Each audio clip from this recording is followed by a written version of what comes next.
Hello, I'm Lisa Whitman-Grice, and I'll be your host today as we speak with some very special friends here in our Onslow County community, many of whom are very familiar to G10, and the things that you all do within our community are spectacular. And so the first thing I'd like us to do is for each of you to take some time to introduce yourselves and share with us what agency you work with. I'm Angela Lee, and I work with the Onslow County Health Department. Welcome, Angela. Thank you. Deputy Chief Patrick Traitor. I work with the Jacksonville Police Department. Thank you, Deputy Chief. We appreciate you joining us today. Thank you for having me. And finally. And I'm Junie Christian, the Director of the Onslow Women's Center. Very good. Now, you all have all come together to work for a very important cause, and that is our Onslow County Women's Center. And we want to know how it is that you came together to take on this very special project. And Angela, you were kind of our liaison as we started these conversations.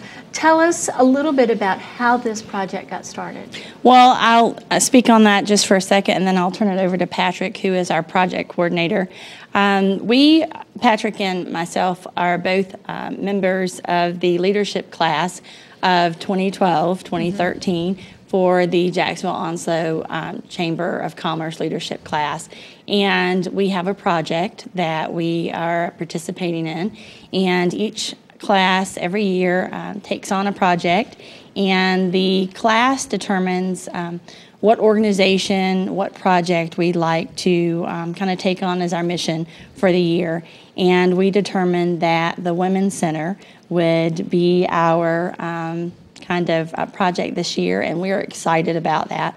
And so I'll let Patrick kind of speak on exactly the components of that. Thank you. Well, absolutely. Now, Patrick, one of the things that we know about the Jacksonville Onslow Leadership Class that this chamber sponsors every year is it brings together a pool of talent.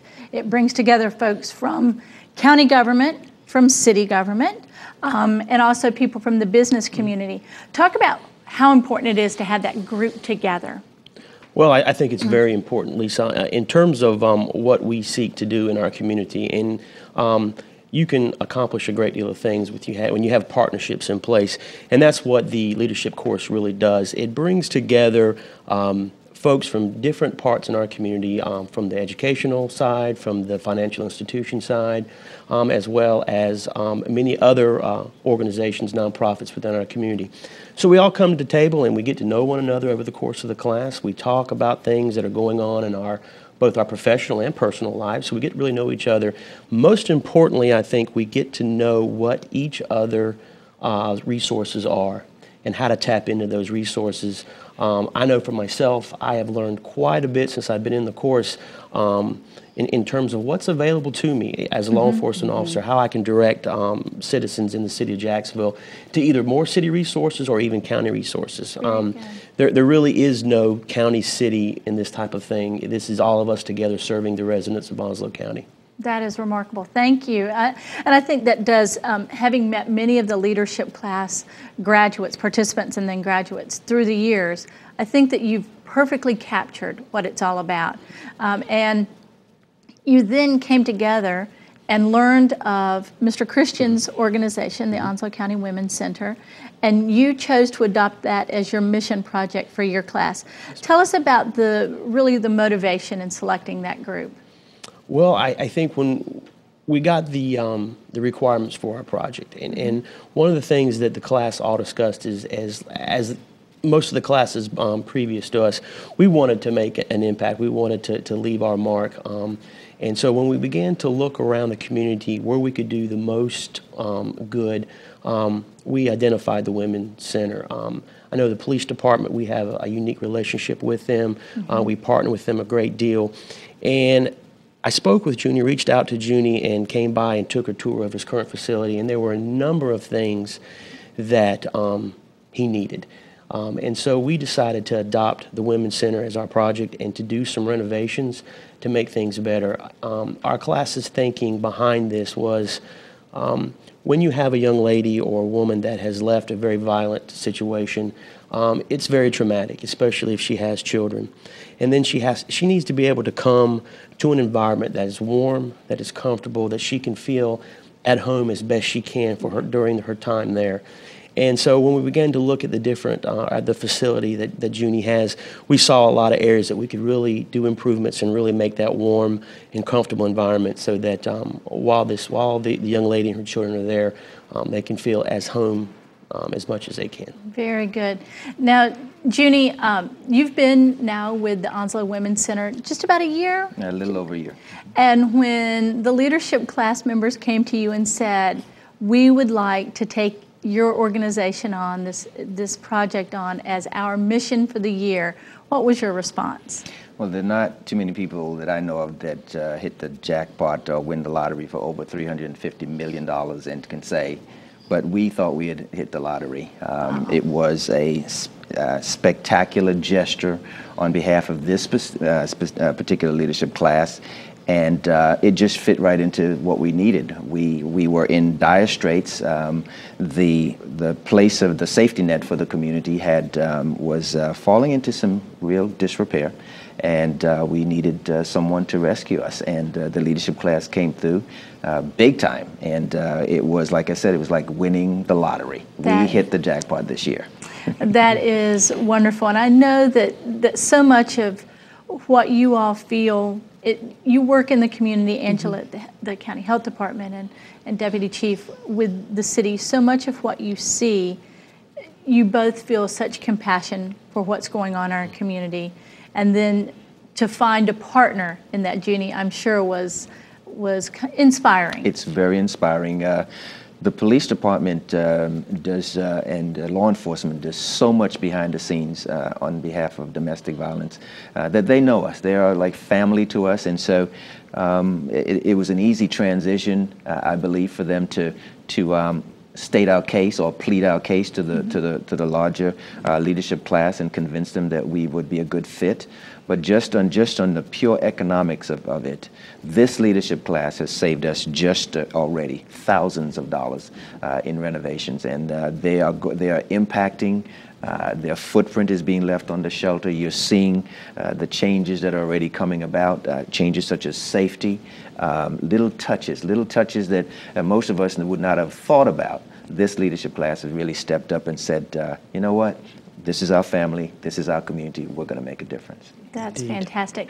Angela, you and I have spoken so many times over the years about the need in our community to provide that safety net for public health, for public safety, to be that community support, because so many of our families are from other places. Talk to me about sharing that need with your leadership class. Why was this important to you, and what you see in your everyday life working with the health department? Well, definitely. Onslow County is a wonderful, wonderful community, and we are just such a melting pot. And because we are such, we have people here who don't have that family support. We've spoken on that on multiple occasions. And so sometimes people will find themselves here in precarious situations, and sometimes they are in need of the Women's Center. And it is the only facility of its kind in our community. So it is not only serving our civilian population, but our military population. And I think we have to remember that domestic violence touches, it knows no boundaries. It touches, anyone's home, whether, no economic boundaries. It can be rich or poor, black or white, young or old. And so we have to kind of remember that. So I think that's what our leadership class was able to identify, is that as, we have a variety of different leaders that are, in that group, but we understood that it could be, it could touch any one of our families, or anyone in our community. And so it's such a vital resource that we really needed to kind of pour into it to make sure that they continue the work that they're doing. Now, Deputy Chief Traitor, Ms. Lee spoke that you were the project manager. You brought together all of these gifts and talents of folks who are in your leadership class. You saw the need and you brought it together. Tell us a little bit about your inspiration for that. How did that work, and what did you see needed to be done? Well, as I touched on earlier, in some of the things that Junie said about the disrepair, some of the rooms just really needed that warm feeling. They had a very sterile feel to them, almost like a hospital room. So we thought they definitely needed to be warmed up a bit and made homey. And in terms of sort of what my motivation is, you know, I'm a father, and I have a daughter who is 15, and I thought at some time, I said, you know, God forbid my daughter find herself in this situation. As a father, I would want her to have a facility like this that she could turn to. Should I not be available or couldn't assist her, someplace for her to go. And not only that, in the 18 years that I've been in law enforcement, I've had the opportunity to see just the upheaval that domestic violence does in fact cause. And it touches my heart to an extent, especially when there are small children who really have no say in the matter, and so they're just a victim of their environment. And so, that being said, I really wanted there to be a place for the children and the lady to go to, their mother to go to, that could be safe, that they could take a breath and they could close their eyes and perhaps get a good night's sleep for the first time in a very long time, and feel safe until, you know, they could get themselves back on their feet and decide what they're going to do for their future. Well, you mentioned going from one environment, that environment of chaos and fear, and wanting to have a warm environment. And Junie, I would hope that we could take a minute and can we go through some images and tell us a little bit about what we're seeing on the screen that will talk about the Women's Center. Certainly, the first thing that we want everyone to understand is that this is a safe house, that we're not going to reveal its location, we're not going to show anyone's faces, but we want to show the environment within. Yes. And so tell us a little bit about what we're seeing as we go through these. I like to refer to the Onslow Women's Center as a lily pad. If you ever watch a frog as swimming around in a pond, when he gets tired, he just hops up on a lily pad and he just gets a break. He breathes and he relaxes for a few minutes. That's what the citizens of Onslow County has provided for folks all across North Carolina, and that's the project that the leadership class has taken on. As you looked at the screen, you saw some of our rooms. Typically, our rooms can house a family, mom and 2 kids, maybe more, depending on the age. Of course, we're looking at a playroom where, you know, folks, regardless of where you are, kids will always play, and that's their respite sometimes as they cope with domestic violence. You're looking at one of our long hallways. It looks like the one that led down to the washroom or the laundry room, and of course, these are the projects. This is what Deputy Chief saw when he came in. Right now, you're looking at probably the common area where group sessions take place, where family talks take place, where kids sit and watch television, where folks braid hair and comb hair and kind of look out for each other. And of course, you're looking at one of the most important things that we provide is security through the cameras and making sure that we're vigilant. And I give you also an extension of what the police department also does for us is that sometimes you see a police car parked someplace and the guy's just maybe doing the officer's just filling out his report. They come and they park in our parking lot just to make sure that we're safe. So they're taking care of both our interior and our exterior. So, like I said, we hit the jackpot. This was the lottery. Well, you know, we've spoken about the paint, the carpet, the interior, and Angela, your project reached beyond the physical. It was about the leadership class really learning about the need within the community and that exchange of information.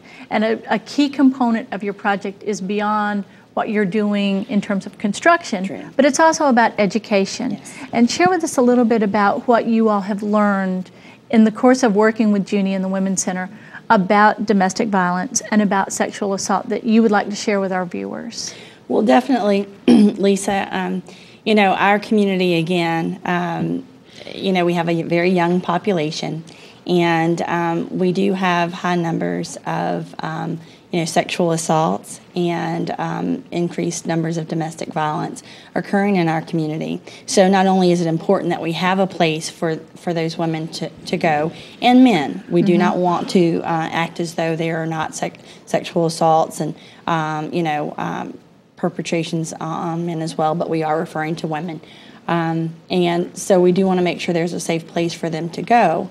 But we also need to understand, what we can do to help them, understand kind of the underlying issues, and as a community be aware of that, educate ourselves on that. And so that education is another component of our project.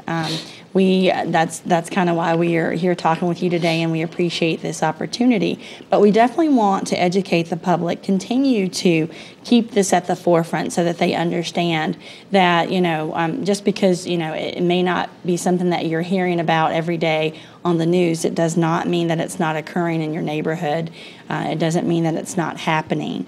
And you have to kind of be cognizant of what to look for. And when you have suspicions or you want to help, make those efforts. There are things and information that you need to report, and I think that he's provided the number and 347-4000. Yes, 347-4000. I think it's going to run on your screen because we have to be, almost our brother's keeper in some situations to help keep people safe.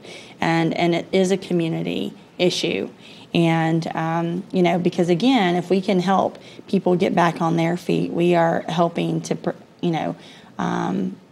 to make healthy community citizens. And, women are going to work, their kids are going to be, healthy classmates for our children in school. It's a community issue. And it's ending, I hope, that cycle of violence. Definitely. Talk about a little bit. Deputy Chief Traitor, you mentioned almost 20 years in law enforcement. And the idea, and we all know this feeling of, I don't want to be that nosy neighbor. I don't want to, I don't know, should I call? Tell folks how important it is to call.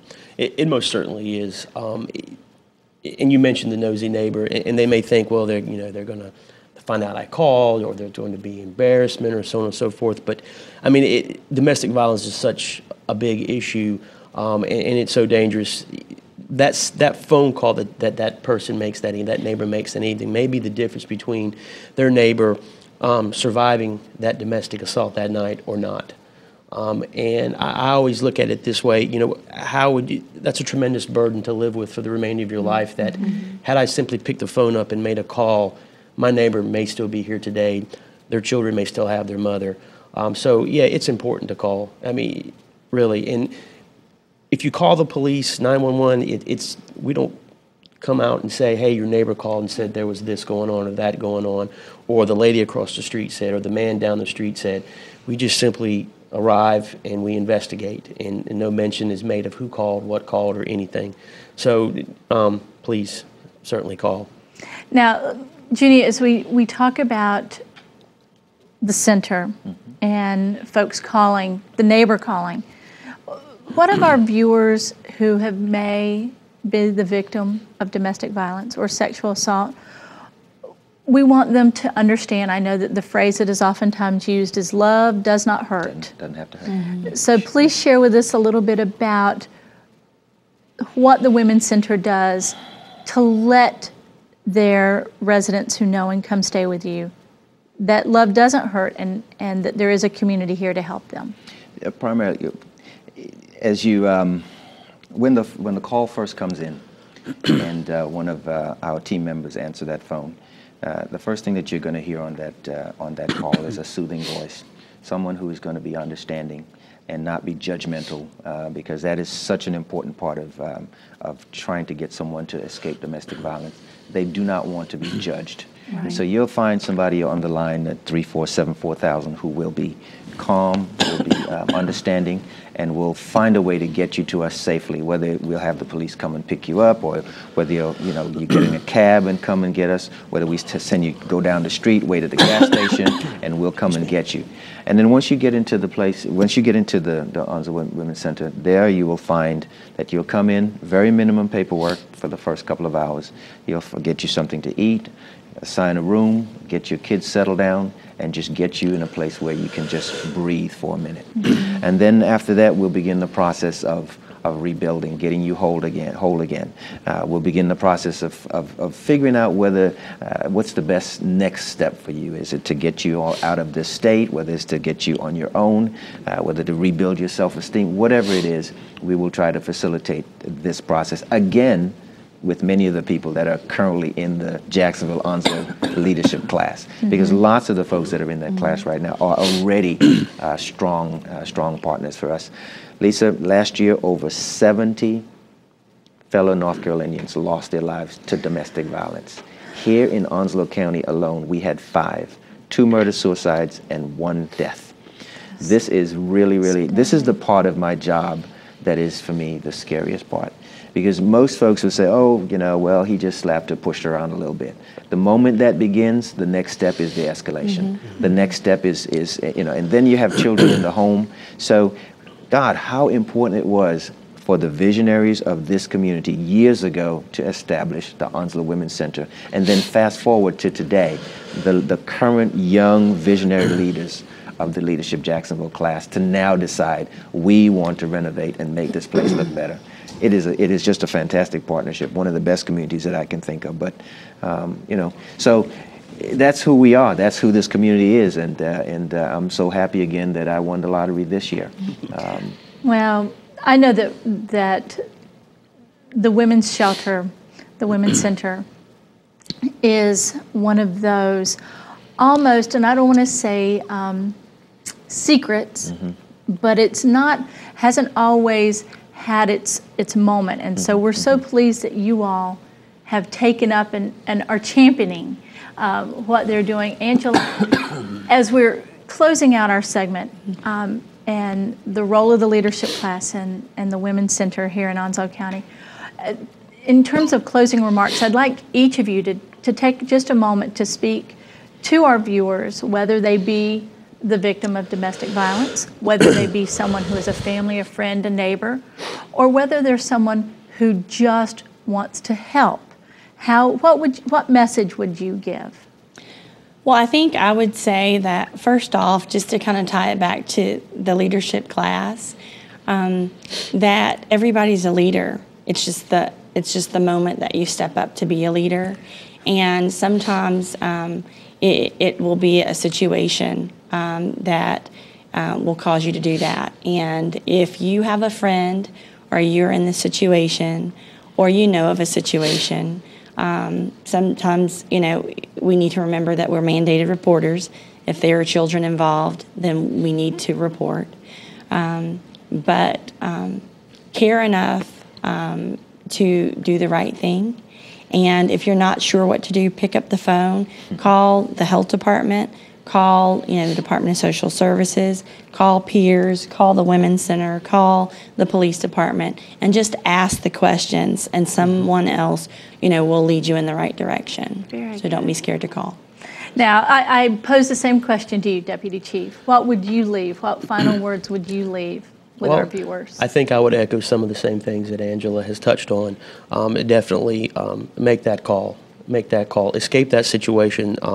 Life is wonderful, and there is a life outside that. And I think for a lot of folks that are involved in domestic violence situations, it's that first step.